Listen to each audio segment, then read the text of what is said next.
Good Thursday, everyone. I'm Cyrus Webb, and welcome to Conversation Daily News. Glad you all could be with us. Well, we made it over the hump, and we're in the home stretch toward the weekend. We, of course, you have your news headlines coming up on this Thursday.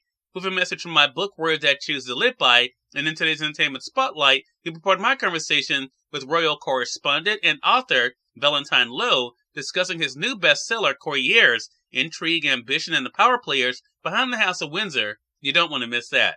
Enjoy today's broadcast. For Conversation Daily News, I'm Cyrus Webb with their Thursday headlines. In international news, U.S. and Germany to send advanced tanks to aid Ukraine war effort. Germany and the United States announced on Wednesday that they will send advanced battle tanks to Ukraine, offering what one expert calls an armored punching force to help Kyiv break combat stalemates as the Russian invasion enters its 12th month. The announcement marked the first stage of a coordinated effort by the West to provide dozens of the heavy weapons which Ukrainian military commanders said would enable counteroffensive, reduce casualties, and help restore dwindling ammunition supplies. President Joe Biden and the U.S. will send 31 M1 Abrams tanks, reversing months of persistent arguments by Washington that they were too difficult for Ukrainian troops to operate and maintain. The U.S. decision followed Germany's agreement to send 14 Leopard 2 A6 tanks from its own stocks. Germany had refused to send the Leopards unless the U.S. put its Abrams on the table, not wanting to incur Russia's wrath without the U.S. making a similar commitment. This is a result of intensive consultations once again with our allies and international partners, the Chancellor told German lawmakers. It was right, and it is important that we didn't let ourselves be driven into the decision. Biden said European allies have agreed to send enough tanks to equip 2 Ukrainian tank battalions, or a total of 62 tanks. To liberate their land, they need to be able to counter Russia's evolving tactics and strategy on the battlefield, said Biden. Several European countries have equipped their armies with Leopard 2 tanks, and Germany's announcement means they will give some of their stocks to Ukraine. Speaking in a video address late Wednesday, Ukrainian President Zelensky hailed the creation of what he describes as a tank coalition. We must form a tank fist, a fist of freedom, whose hits will not let tyranny stand up again, Zelensky said. In national news, suspect in Half Moon Bay farm killings faces 7 murder counts.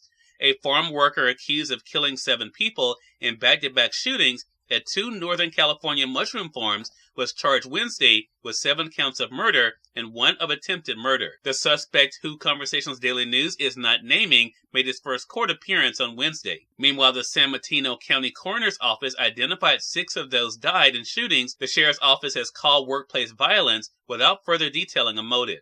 It was California's 3rd mass shooting in 8 days, including the killing of 11 in the Los Angeles area amid Lunar New Year celebrations on Saturday. Authorities believe the suspect acted alone when he entered a mushroom farm where he worked in Half Moon Bay, shot and killed 4 people, and seriously wounded a 5th. He then drove to a nearby farm where he worked previously and killed 3 more people, said a sheriff spokesperson.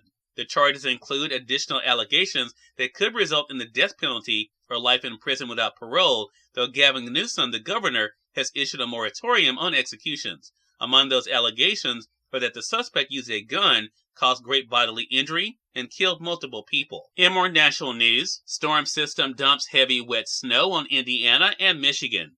Heavy wet snow, part of a storm system that spawned tornadoes in the Houston area, has covered roads, vehicles, houses, and buildings on Wednesday from central and northern Indiana into much of southeastern Michigan.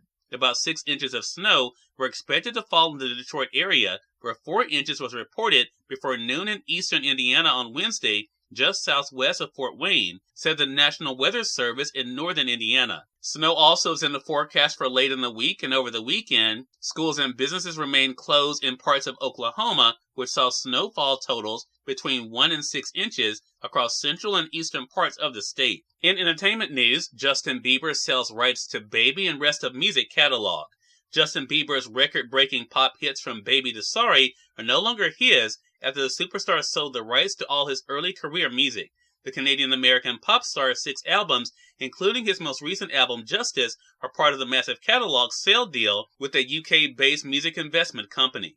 Top artists like Sting, Bob Dylan, and Shakira have in recent years sold rights to their catalogs for massive sums, but at 28, Bieber is the youngest superstar singer to do so. The deal's financial details have not been disclosed, but Billboard magazine reports that the sale was worth an estimated $200 million. And finally, in business news, Wall Street ends mixed after erasing a big morning loss. Another roller coaster day left Wall Street essentially where it began on Wednesday after stocks veered on worries about how badly a slowing economy will hit corporate profits. The S&P 500 finished virtually unchanged, but only after it tumbled to a morning loss of 1.7% and then roared all the way back. The Dow Jones Industrial Average erased a 460-point loss to finish up 9 points. The Nasdaq Composite fell 0.2% after coming back from a 2.3% drop. Cyrus Webb, Conversations Daily News. It's now time for a message from my book, Words I Choose to Live By. Enjoy. Good Thursday, everyone, and welcome to Words I Choose to Live By. Today, refuse to accept a breakdown. Instead, use the day speaking into existence your breakthrough. The finish line is in sight. You just have to keep moving forward until you reach it.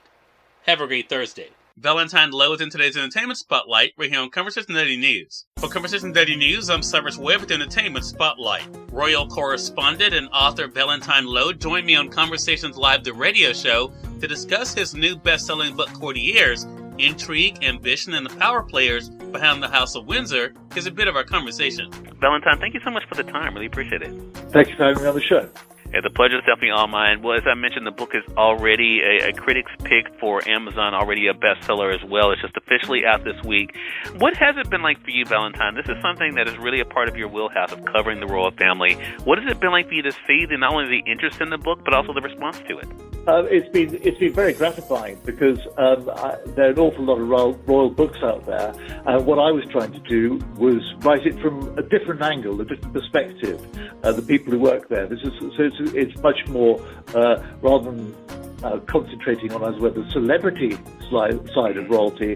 This is looking at taking a look behind the curtain and seeing what really goes on behind the scenes. And I've been so pleased with the reaction to it. And Valentine, I had an opportunity to get an advanced copy of the book, and I totally agree with you. One thing I did not expect going into the book is the deep history you're able to give us of the royal family, and also, of course, what can be a complicated relationship, not only when it comes to the press, but also with politics. I mean, when you were writing the book, is that something that you knew you wanted to dive into, the things that sometimes don't get the attention, but are definitely a big part of how not only the royal family operates, but also is seen? There were two things that I was really interested in. One was the nature of the relationship between the courtiers and the royals, or the principals, as they always call them, my principal, because it's both personal and professional. And sometimes, over a period of time, these people who work for these roles, they sort of become their friends. But sometimes they don't really admit that because they have to, concede that it's meant to be a professional relationship, but you're so close all of the time that you can't help but becoming a friend. Cyrus Webb, Conversations Daily News. We thank you all for tuning into this edition of Conversations Daily News. Prepare to go on tomorrow to wrap up this week. Until then, I'm your host Cyrus Webb saying, as always, enjoy your day, enjoy your life, enjoy your world. Thank you all for choosing Conversations Daily News today. Now let's go make it a great one.